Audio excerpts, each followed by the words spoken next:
What is St. George's connection to the Crusades? Have you ever wondered how a legendary figure like St. George became intertwined with the Crusades? His story is not just about slaying dragons. It goes much deeper into history.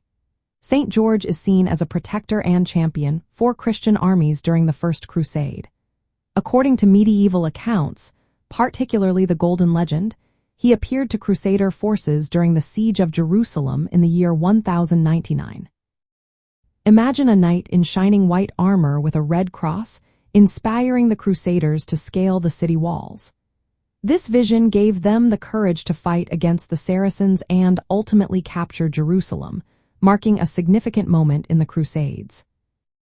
In Southeast Europe, the connection to St. George is even more profound. Countries like Bulgaria, Serbia, and Greece have a strong cultural bond with him.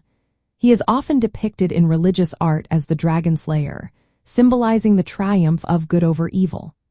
This imagery aligns perfectly with the narrative of St. George as a divine warrior supporting Christian forces.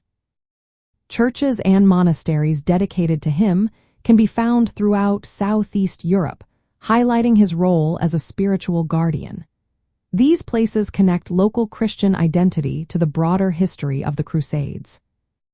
The Crusades were also about reclaiming Christian lands in the eastern Mediterranean. Many of these territories were once part of the Byzantine Empire, referred to as Romania in medieval texts. As these lands faced threats from Turkish and Arab forces, St. George's patronage was called upon.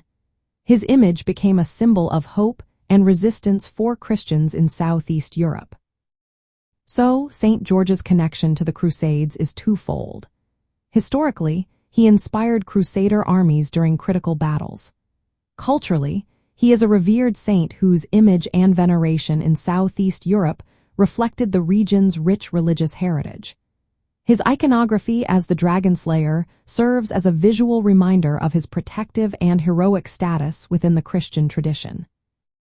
The legacy of St. George continues to influence artistic expressions and religious practices in Southeast Europe, making his story a vital part of the region's history.